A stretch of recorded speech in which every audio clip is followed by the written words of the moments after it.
Hello students, welcome to our YouTube channel unique coaching academy. तो हमने start किया था कोऑर्डिनेशन कंपाउंड। तो आज उसका टॉपिक देखेंगे आइसोमरिज्म, टॉपिक देखेंगे कोऑर्डिनेशन कंपाउंड का। ठीक है, तो आइसोमर्स क्या होता है पहले वो जानते हैं। तो आइसोमर्स मतलब जिसके मॉलिक्यूलर फॉर्मूला तो सेम होता है कंपाउंड का, लेकिन उसकी फिजिकल और केमिकल प्रॉपर्टीज डिफरेंट होती है। सपोज हम वाटर पकड़ते हैं, वाटर का फिजिकल प्रॉपर्टी समझो, लिक्विड में है तो लिक्विड बनेगा, लेकिन अगर उसको आइस क्यूब में कन्वर्ट किया तो उसकी फिजिकल प्रॉपर्टी चेंज होती है, लेकिन फॉर्मूला वही रहता है H2। ठीक है, ऐसे हर एक कंपाउंड के कुछ आइसोमर्स रहते हैं। ठीक है, तो आइसोमर कहाँ क्लासिफाइड है वो बताता हूँ। दो टाइप्स में क्लासिफाइड है, एक तो स्टेरियो आइसोमर्स और दूसरा स्ट्रक्चरल आइसोमर्स। स्ट्रक्चरल तो नाम से पता चलता है कि अगर उनके स्ट्रक्चर डिफरेंट रहे तो उसको स्ट्रक्चरल आइसोमर्स में आते हैं। ठीक है, स्टेरियो आइसोमर्स का मतलब मीन्स जो लिगेंड्स होता है, जिसको लिगेंड्स के बारे में मैंने पहले बताया आपको वीडियोज़ में, जो लिगेंड्स होते हैं उसकी पोजिशंस कैसे रहती है, क्योंकि सेम लिगेंड्स भी आते हैं उसके अंदर। कोई भी कंपाउंड अगर मॉलिक्यूल्स ये ले समझो, एक एग्जांपल ले लेते हैं हम।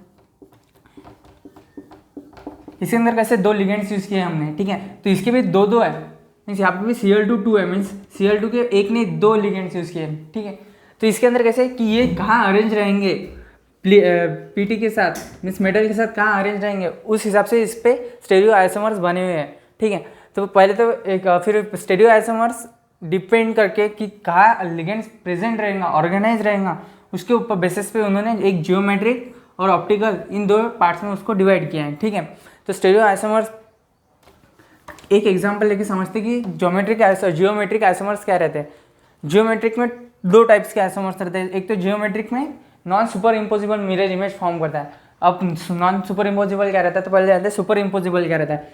तो सेम अगर क्यूब एक बॉक्स रहा, बॉक्स के ऊपर अगर बॉक्स रहा तो वो सिमिलर रहेगा। ठीक है, लेकिन अगर बॉक्स के ऊपर हमने रेक्टेंगल रहा तो वो डिफरेंट हो जाएगा, तो आइसोमर्स डिफरेंट हो गए उसके। ठीक है, तो वैसे सेम हम तो ये दोनों नॉन सुपर इम्पोजिबल हो गए। सुपर इम्पोजिबल मतलब बॉक्स के ऊपर बॉक्स तो सेम रहता है, लेकिन अगर उसके ऊपर रेक्टेंगल का अगर कोई भी डब्बा बॉक्स रख देंगे तो वो नॉन सुपर इम्पोजिबल रहता है। ठीक है, वैसे इसके अंदर होता है कि मिरर इमेज फॉर्म करते हैं। ठीक है, तो जियोमेट्रिक के अंदर हेटेरोलेप्टिक ही आइसोमर्स यूज होते हैं, मतलब मॉलिक्यूल कॉम्प्लेक्सेस यूज होते हैं। और हेटेरोलेप्टिक मैंने आपको बताया था पहले वीडियोस में क्या रहता है। हेटेरोलेप्टिक मतलब जिसके अंदर एक से ज़्यादा लिगेंड्स यूज हुए होंगे उसको बोलते हैं हेटेरोलेप्टिक। ठीक है, जैसे ये एग्जांपल में दो लिगेंड्स यूज़ किए, एक तो अमीन यूज़ किया है और एक क्लोरीन यूज़ किया है। ठीक है, और इसको हम कन्वर्ट करते, इसके दो आइसोमर्स बनाते हैं जो जियोमेट्रिक में आते हैं। ठीक है, ये एग्जांपल लेते हैं। ठीक है, तो पहले तो हम इसका कॉम्प्लेक्स बना देते हैं, स्ट्रक्चर बना देते हैं, कॉम्प्लेक्स स्ट्रक्चर। जैसे यहाँ NH3 ले लिया, यहाँ पे भी NH3 है। ठीक है, यहाँ पे Cl है, यहाँ पे Cl है। ठीक है, तो ये हो गया उसका कॉम्प्लेक्स। ठीक है, स्ट्रक्चर कॉम्प्लेक्स का स्ट्रक्चर हो गया। बीच में मेटल, बाजू लिगेंड्स, ये हो गया सराउंडिंग, उसके लिगेंड्स से सराउंडिंग है, इसलिए ये हो गया कोऑर्डिनेशन कंपाउंड। ठीक है, तो इसका वैसे जियोमेट्रिक में और दो टाइप्स आते हैं, एक तो सिस और दूसरा ट्रांस। ठीक है, तो सिस क्या रहता है, तो सिस मीन्स जिसके लिगेंड्स एक मतलब एडजेसेंट के इधर प्लेस होंगे उसे सिस आइसोमर्स बोलते हैं, मतलब सिस आइसोमर्स बोलते हैं। और अगर जिसके लिगेंड्स अपोजिट साइड में हो गए एक दूसरे के, मतलब अपोजिट, जैसे इसके अंदर दो क्लोरीन के हैं, लेकिन दो क्लोरीन के हैं तो यहाँ पे भी एक क्लोरीन आएगा Cl2 और यहाँ पे Cl और NH3। तो ये जो हो गया इसको बोलते हैं ट्रांस आइसोमर, जिसके अंदर लिगेंड्स अपोजिट साइड में। ठीक है, और एडजेसेंट अगर वही एडजेसेंट साइड में रहे तो उसको बोलते हैं सिस। जैसे यहाँ पे NH3, यहाँ पे भी NH3, Cl, इस टाइप से बने हुए कॉम्प्लेक्स को बोलते हैं सिस आइसोमर्स, कंपाउंड का सिस आइसोमर, और इसको ट्रांस। ठीक है, तो ये हो गया जियोमेट्रिक का। ठीक है, तो आगे देखते हैं हम। जियोमेट्रिक के अंदर जियोमेट्रिक आइसोमर्स में टेट्राहेड्रल भी आते हैं और ऑक्टाहेड्रल भी कॉम्प्लेक्सेस हम बना सकते हैं। इसको टेट्राहेड्रल बोलते हैं। टेट्राहेड्रल मीन्स 4 लिगेंड्स रहे उसको मेटल के सराउंडिंग, उसको बोलते हैं टेट्राहेड्रल। और ऑक्टाहेड्रल जिसके अंदर 8 लिगेंड्स सराउंडिंग रहते हैं मेटल आयंस को, उसको बोलते हैं ऑक्टाहेड्रल। ठीक है, सिंपल। तो मैंने यहाँ पे टेट्राहेड्रल का एग्जाम्पल लिया है, ऑप्टिकल के इसमें हम ऑक्टाहेड्रल का एग्जाम्पल लेंगे। ठीक है, ऑप्टिकल आइसोमर्स जो रहते हैं वो प्लेन पोलराइज लाइट के ऊपर डिपेंड करते हैं। प्लेन पोलराइज लाइट कैसे, उसके अंदर आता है कि वो ऑप्टिकली एंटी क्लॉकवाइज, ये डिपेंड करता है कि एंटी क्लॉकवाइज प्रेजेंट है उसके अंदर मॉलिक्यूल्स या फिर क्लॉकवाइज प्रेजेंट है, ठीक है। तो ऑप्टिकल के इसमें ऐसे एक एग्जांपल लेते हैं।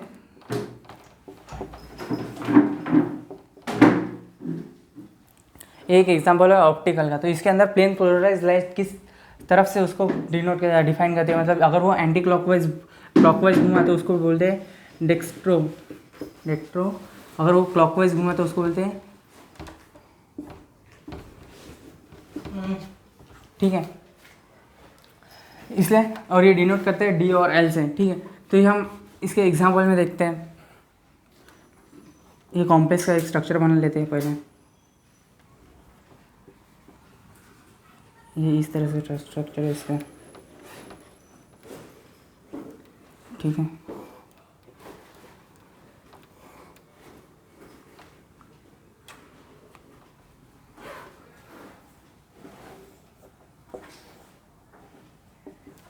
ये हो गया डेक्स्ट्रो, इसको डी से डिनोट करते हैं, डी आइसोमर्स। और बीच में अगर मिरर रख दिया तो उसके मिरर इमेज फॉर्म करता है उसका next isomer.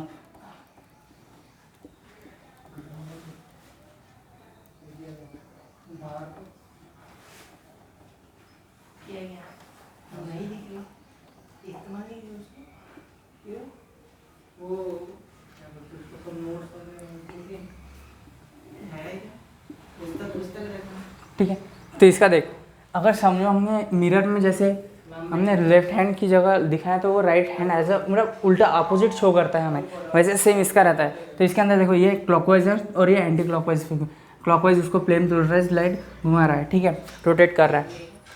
Plane polarise light क्या रहता है, अगर इलेक्ट्रिक करंट किसी मेटल्स को पास किया हमने एलिमेंट्स को तो वो प्लेन मतलब एक टाइप से रोटेट करता है, ठीक है। तो उसको उस लाइट को बोलते हैं प्लेन पोलराइज लाइट, ठीक है। तो वो इसको क्लॉकवाइज, ये क्लॉकवाइज डिफाइन मतलब रोटेट कर रहा है तो इसको बोलते हैं डेक्स्ट्रो और इसको बोलते हैं लेमन, एल से डिनोट करते हैं इसको, ठीक है। तो देखिए मिरर इमेज फॉर्म हो रही है ऐसे, ये यहाँ पे, तो यहाँ पे एक मिरर इमेज फॉर्म करता है। ये अगर आइसोमर्स ने मिरर इमेज फॉर्म की तो उसको बोलते हैं ऑप्टिकल आइसोमर्स, जो स्टेरियो आइसोमर्स का एक पार्ट है, ठीक है।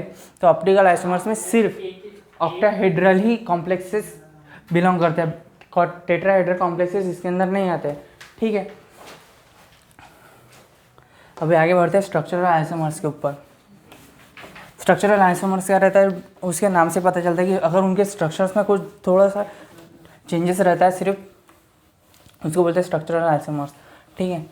On the basis of linkage of bonds, उसके लिंक कहाँ है, जैसे अगर हमें एक कोई भी अगर कार्बन अगर समझो H से लिंक है, मीन्स हाइड्रोजन से, नाइट्रोजन से और H से, तो ये डिपेंड करता है। अगर वो कार्बन N से, तो समझो हाँ ऐसे दिखते हैं, NH से NH3 से, अमोनिया से अगर कार्बन अटैच है, एक एग्जाम नॉर्मल एग्जांपल दे रहा है आपको कि स्ट्रक्चर में क्या रहता है, इससे लिंक है, तो इसका मतलब है कि वो N और CN का बॉन्ड फॉर्म कर रहा है। लेकिन अगर हमने इसको ऐसे लिंक किया तो ये भी लिंक हो जाता है, लेकिन इसके अंदर कैसे C और H का बॉन्ड फॉर्म हो रहा है। तो ये दोनों का डिफरेंट है मॉलिक्यूलर फॉर्मूला सेम है, रिएक्ट भी सेम ही करता है दोनों, लेकिन उसका फिजिकल स्ट्रक्चर कुछ ज़्यादा डिफरेंट हो गया। जैसे यहाँ पे CN बॉन्ड फॉर्म हो गया और यहाँ पे CH बॉन्ड फॉर्म हो गया, सिंपल। इसी टाइप से हर एक इसमें उसका स्ट्रक्चर थोड़ा थोड़ा डिफरेंट है। लिंकेज बॉन्ड में इसका इसी टाइप का एग्जाम्पल लेता रहता है।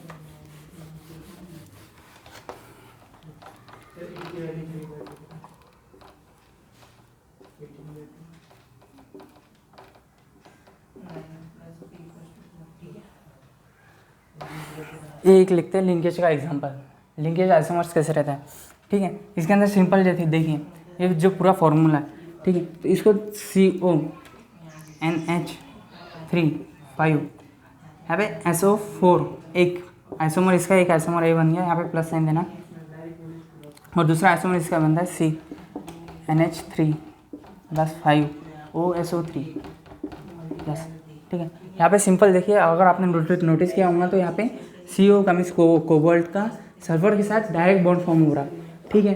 मतलब SO4 ऐसा, मतलब ये अगर आपको समझ में नहीं आया तो इसका स्ट्रक्चर निकाल के दिखाता हूँ। जैसे कोबाल्ट एक मेटल आयन है ना, तो इसके आजू बाजू सराउंडिंग रहेगा ये NH3 ठीक है। यहाँ NH3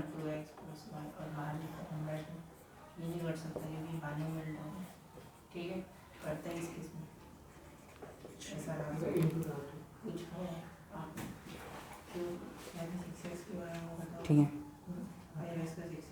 ठीक है। इसके अंदर देखें, नोटिस किया होगा कि एक कोबाल्ट ने बॉन्ड फॉर्म किया N के साथ, यहाँ पे भी कोबाल्ट ने N के साथ ही बॉन्ड फॉर्म किया, यहाँ पे भी और यहाँ पे उसने कोबाल्ट ने S के साथ में सल्फर के साथ बॉन्ड फॉर्म किया। और दूसरे कॉम्प्लेक्स में देखते हैं हम कैसे रिएक्ट करता है। तो यहाँ पे तो NH ही है, NH3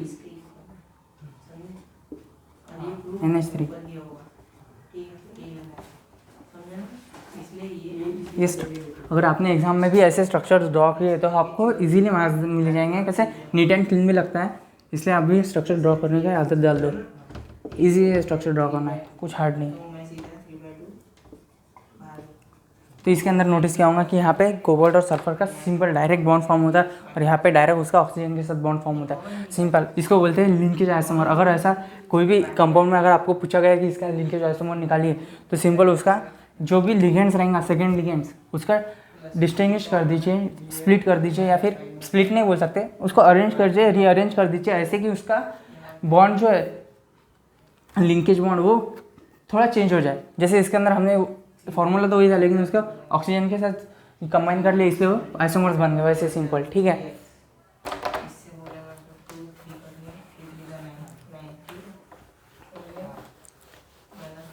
अब आयनाइजेशन है, इसमें क्या रहता है?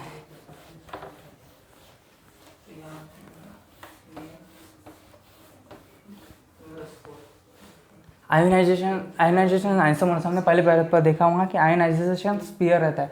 जो मैंने बताया थी, दो टाइप से स्पीयर होते हैं, एक कोऑर्डिनेशन स्पीयर और एक आयनाइजेबल स्पीयर, ठीक है। वो एग्जांपल यहाँ पे सूट, मतलब उसको डिफाइन करके उसको लेके उन्होंने एक आइसोमर्स का ये बनाया है। ये सब आइसोमर्स सिर्फ कोऑर्डिनेशन कंपाउंड के अंदर ही है, ठीक है। मतलब है, बाकी भी इसमें है, लेकिन थोड़ा डिफरेंट है। इसके अंदर जैसे आयनाइजेशन आइसोमर्स है, वो बाकी के इसमें नहीं है। कोऑर्डिनेशन आइसोमर है, वो नहीं है। सॉल्वेंट आइसोमर है, वो नहीं है, ठीक है। तो कोऑर्डिनेशन कंपाउंड में है। तो आयनाइजेशन का एग्जांपल देखते हैं। तो आयनाइजेशन के एग्जांपल में कैसे CO, वो आपने जो अभी लिया था एग्जांपल वही है, SO4। जो प्लस था, प्लस को हमने Br से रिप्लेस कर दिया। Br नेगेटिव एजेंट है, तो नेगेटिव है, तो प्लस माइनस, तो ये कॉम्प्लेक्स बन गया, ठीक है। तो इसके अंदर दो चीज़ें, एक तो ये जो है इसको बोलते हैं कोऑर्डिनेशन कॉम्प्लेक्स, ठीक है। ये बोलते हैं, इसको बोलते हैं जो भी ये है, इसको कोऑर्डिनेशन स्फीयर बोलते हैं। मैंने एक कोऑर्डिनेशन स्फीयर और आयनाइजेशन स्फीयर पे एक स्पेशल वीडियो भी बनाया है, तो मैंने पिछले इसमें अपलोड भी किया था, आप वो देख सकते हैं।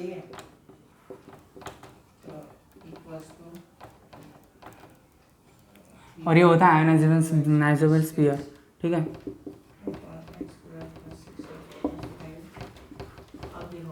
तो इसके अंदर ये आयनाइजेशन आइसोमर्स में ये इसका रोल क्या है, ठीक है। तो ये आपको रोल समझाता हूँ कि इसके अंदर क्या है। सिंपल, अगर आयनाइजेबल जो कॉम्प्लेक्स दिया रहेगा उसके अंदर अगर हमको आयनाइजेबल स्फीयर निकालना है, तो सिंपल जो कोऑर्डिनेशन स्फीयर है उसको आयनाइजेबल स्फीयर के साथ चेंज कर दीजिए, वो आपको बन जाएगा। जैसे इसका आइसोमर्स बनता है CONH3/5 SO4, जो कोऑर्डिनेशन स्फीयर उसको चेंज कर दिया Br से,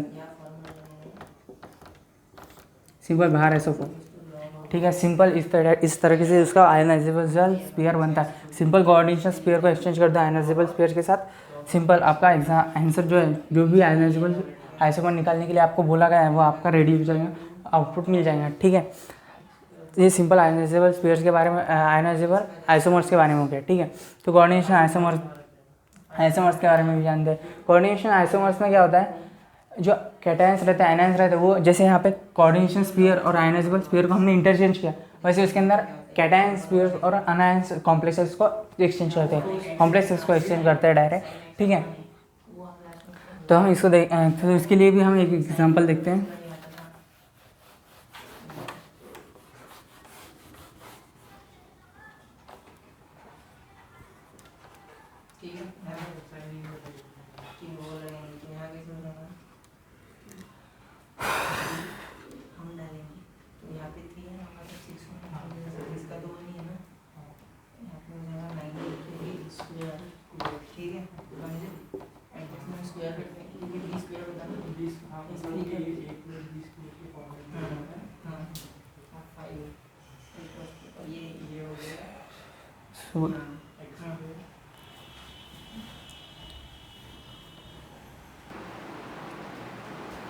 ठीक है, तो ये हो गया कोऑर्डिनेशन आइसोमर्स का एक एग्जांपल। ठीक है, तो हम इसका क्या है, इसके अंदर क्या डिफरेंस है वो देखते हैं। तो इसके अंदर सिंपल, अगर किसी ने बोला कोऑर्डिनेशन का इसका एग्जांपल निकालो कोऑर्डिनेशन आइसोमर्स का, या फिर कैसे रहते कोऑर्डिनेशन आइसोमर, इसके अंदर सिंपल है कि मैंने बताया था कि कैटायंस और एनायंस को इंटरचेंज कर देते हैं। ठीक है, तो इसके अंदर कैसे, ये जो क्रोमियम है इसका जो लिगेंड्स है वो इसके साथ मतलब कोबाल्ट के साथ एक्सचेंज करना, और जो कोबाल्ट का लिगेंड्स है वो क्रोमिन के साथ एक्सचेंज करना, वो कैसे। ठीक है, तो फर्स्टली देखते हैं, क्रोमिन Cr को यहाँ पे प्लेस कर देते हैं।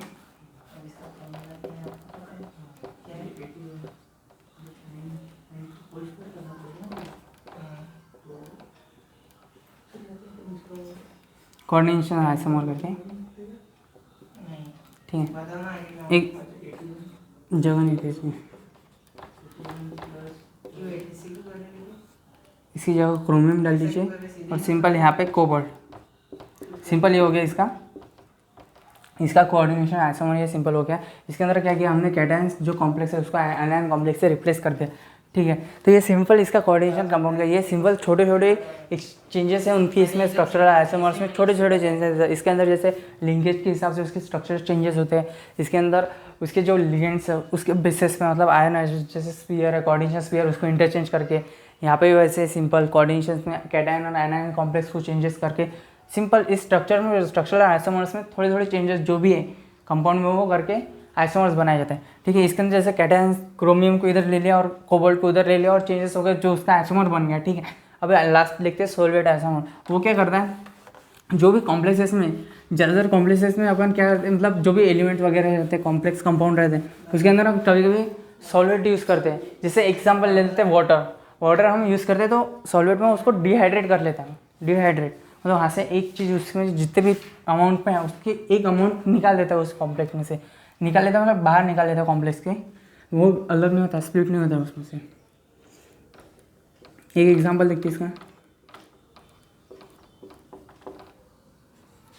ठीक है, यहाँ पे कैसे जो वाटर है H2O6 है, वो कॉम्प्लेक्स में है, कोऑर्डिनेशन कॉम्प्लेक्स में, कोऑर्डिनेशन स्फीयर में, और ये आयोनाइजेशन स्फीयर में। ठीक है, तो ये क्या करता है, वो आयनाइजेशन के जैसा चेंजेस नहीं करता है कि तो जो आयनाइजेशन स्फीयर है वो अंदर डाल दो और जो कोऑर्डिनेशन स्फीयर है लिगेंड्स है वो बाहर डाल दो, वो नहीं करता है इसके अंदर ये चेंजेस ऐसे करते हैं कि मेटल तो सेम ही रहेगा एज इट इज़, लेकिन जो कोऑर्डिनेशन स्फीयर है उसमें क्या एक एलिमेंट, एक मॉलिक्यूल्स उसका वो निकल के, जैसे यहाँ पे 6 मॉलिक्यूल्स यूज़ किए तो यहाँ पे 5 मॉलिक्यूल्स, और जो लिगेंड्स है मतलब आयनाइजेशन स्फीयर उसका एक मॉलिक्यूल्स इनसाइड मतलब कोऑर्डिनेशन के इधर रिप्लेस कर देता है वो, मतलब इसका एक मॉलिक्यूल इसके एक मॉलिक्यूल से रिप्लेस हो जाता है और बाद में वो मॉलिक्यूल इसके साइड में यूज़ होता है H2। यहाँ पे सिंपल इसने क्या किया है, इसको इसमें का जो वाटर है वो डिहाइड्रेट कर दिया, हाइड्रेट कर दिया, सॉरी डिहाइड्रेट नहीं, हाइड्रेट कर दिया, अलग कर दिया थोड़ा।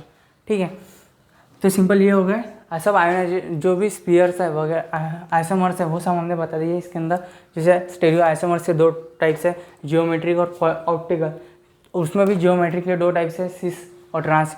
ठीक है, तो सिस का जैसे रखता है वो एक्टिव रहता है और ट्रांस इनएक्टिव रहता है। ठीक है, जैसे सिस इसमें यूज़ होता है फार्मास्यूटिकल इंडस्ट्रीज में होते हैं यूज़ कॉम्प्लेक्सेस हो।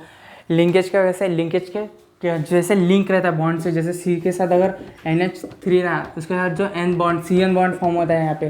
ठीक है, और वही अगर हमने इसको सिंपल H सेम ही है, यहाँ का एक हाइड्रोजन यहाँ पे रिप्लेस कर दिया, लेकिन यहाँ पे CH बॉन्ड फॉर्म हो रहा है। सिंपल इस टाइप से इसके स्ट्रक्चर डिफरेंट हो जाते हैं। फिर जैसे बॉन्ड डिफरेंट हो गए तो थोड़ा स्ट्रक्चर भी डिफरेंट बनता है। ठीक है, वो भी मैंने निकाल के बताया। तो ऐसे लिंकेज में ये आइसोमर्स में ये होता है, और आयोनाइजेशन आइसोमर्स में जो कॉम्प्लेक्स रहता है कोऑर्डिनेशन स्फीयर में, कॉम्प्लेक्स में जो कोऑर्डिनेशन स्फीयर और आयोनाइजेशन स्फीयर है वो रिप्लेस होते हैं, एक दूसरे से इंटरचेंज होते हैं। कोऑर्डिनेशन स्फीयर में कैटायंस और एनायंस रिप्लेस हो जाते हैं, और सॉल्वेंट में सिंपल जो भी कोऑर्डिनेशन स्फीयर है और आयोनाइजेशन स्फीयर है वो इंटरचेंज नहीं होते, उसमें एक एक मॉलिक्यूल्स अपनी अपनी जगह रिप्लेस कर देता है। जैसे यहाँ पे एक उस वाटर का एक मॉलिक्यूल आयोनाइजेशन स्फीयर के इधर गया और उसका एक मॉलिक्यूल वाटर के इधर रहेगा, सिंपल। और आपको कोई डिफिकल्टी होगी इस आइसोमर्स के रिलेटेड कोई भी, तो आप हमें कमेंट करके या फिर व्हाट्सएप पे पूछ सकते हैं। अगर आपको ये वीडियो पसंद आया होगा तो please do like share and subscribe. Thank you.